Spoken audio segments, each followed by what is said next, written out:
Hello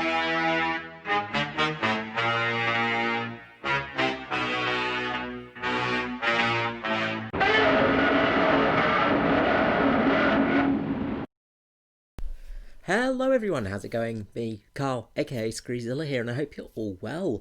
And you join me today for something a bit different. I'm going to be doing a little bit of a history talk on these little things. That's right, it's Scho-Ka-Kola.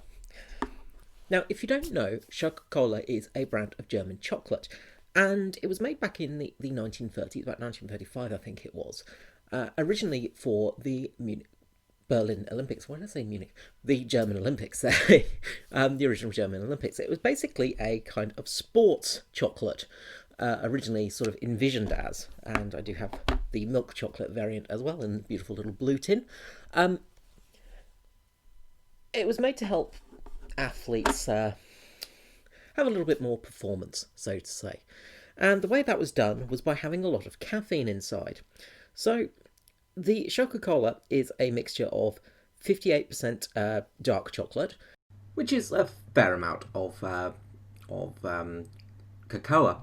So it was founded back in the day by the Hildebrand Company, or by the Hildebrand Cocoa and Schokoladfabrik GmbH Company in Berlin. Back in 1935 for the 1936 Olympics, as I said. Now, the way the chocolate was actually produced was with the cola nut and the coffee beans, obviously, but the cola nut was one of the most intriguing, well, the crucial parts for it. The cola nut came into it because of the, well, German assets, so to say, and the German relations with African countries, and it allowed them to actually get production of the cola nut and make things a little bit easier and have that to hand. Of course, in 1940, as we'll go on to say, that it found its place in the war. However, it had issues, as many of the factories and the importation of cocoa, the cola bean and coffee and all that kind of stuff was very hard to get. It did stop production completely in about 1945 when the factory was completely destroyed almost. They did manage to get things back up together by about 1949 and started exporting to America, Canada, England, and even Australia. Unfortunately, they don't do that anymore. They only export to Sweden, Finland, Estonia, Denmark, Poland, all of the little areas around that, Czech Republic, Slovakia, Hungary, Italy, all of those usual places. And the only places further abroad is Japan and Singapore, unfortunately. So pretty tricky to get in any other country other than those mentioned. Now, the reason I'm actually reviewing it and talking about it here today is because, well, this was used in the military, of course. It became a very popular item for German ration kits and also survival kits for the Wehrmacht. The pilots, sailors, soldiers, all of them used it. Every branch of the German military used Scho-Ka-Kola. And it was an extremely popular choice. Obviously, it was very luxurious because chocolate was a hard thing to get in ration kits at the best of times, but it turned out to be something that was very useful as well. It was used often for bomber crews, especially night bombing crews or night fighting crews, anyone working at night. U-boat operators, of course, as well, working very much without light and pretty much constantly all the time. Because of the effects of the caffeine, the dark chocolate, and the cola bean as well, they all have a property to help basically give you a bit of a kick of energy. So that's basically it, really, and I've just always wanted to try some, so we're going to try the dark Scho-Ka-Kola today. So first of all, we've got to work out how to open it. Herdrucken. Hold that nice in there, and of course, just so you can see at the back, beautifully written, lots of German words that I don't understand. So let's get this open. There we go. She be open. Now, the recipe's pretty much been unchanged since it was around. So it remains unchanged to this day almost. The only difference really is it's got a slightly higher cocoa blend, so that the actual chocolate is slightly higher in the modern variants. Let's get the blue one open. Also, you no longer get the beautiful packaging is not so pretty anymore, mainly in the fact it doesn't have the beautiful little film wrap around it.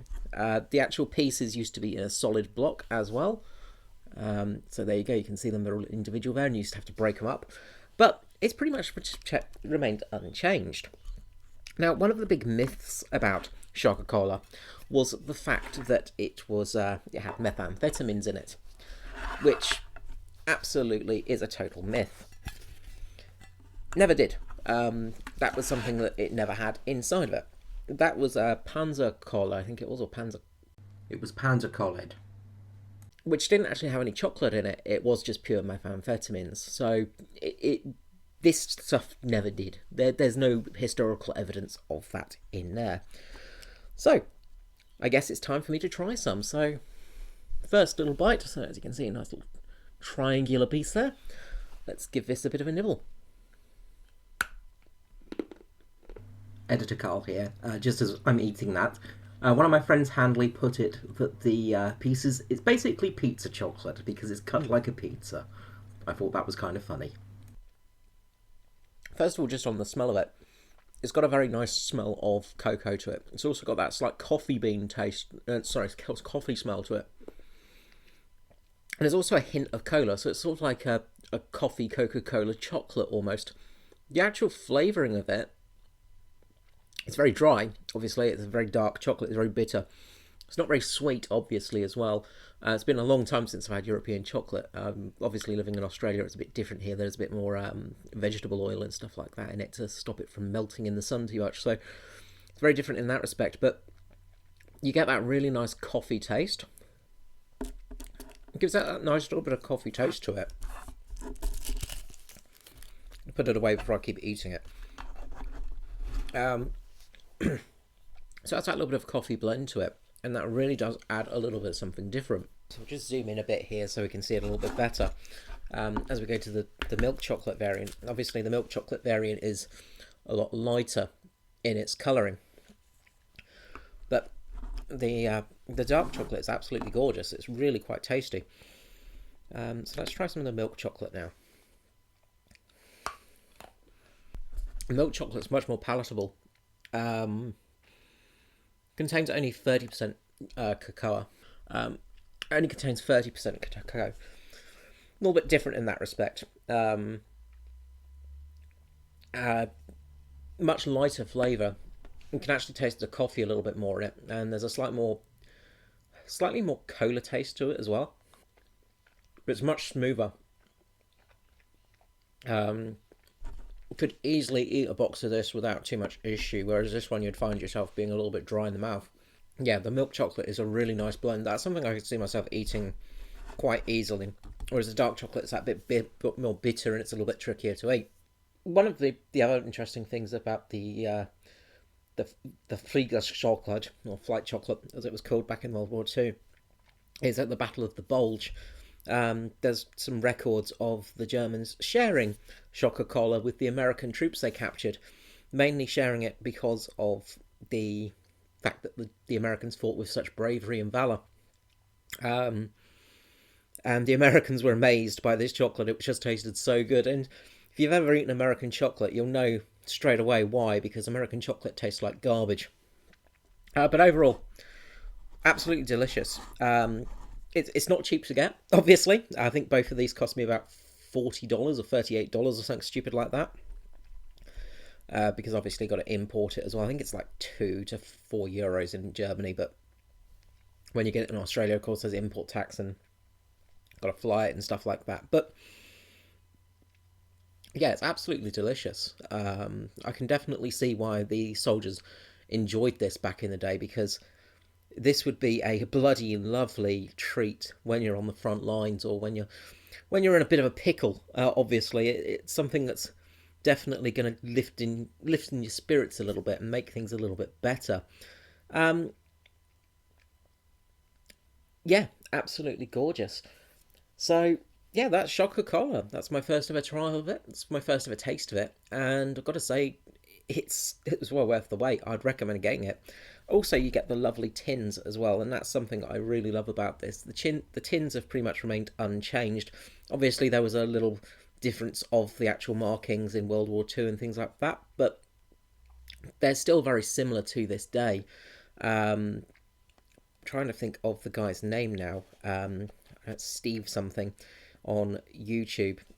He basically does rations and things like that. He's got a very interesting video of tasting the original Scho-Ka-Kola from 1941. He got a package from that, as well as some German cigarettes with the beautiful eagle logo on its tax stamp. You know, he manages to get some incredible stuff. But yeah, really good.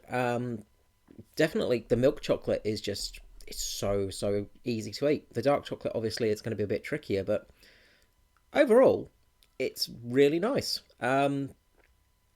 Yeah, it's good. Well, I don't know what I expected, really. But yeah, it's nice to actually taste something that gives you that little bit more experience of what people actually felt and something that they actually would have had back in the day. So it's kind of a neat little edible in that respect. Okay, so a little bit of a different video today, obviously, a little bit shorter, just a little bit of a taste test to history of. I just thought I'd let you guys know as well. Sorry there's not been much content on the channel recently. It's just been a bit of a slump due to, well, the world being as it is at the moment.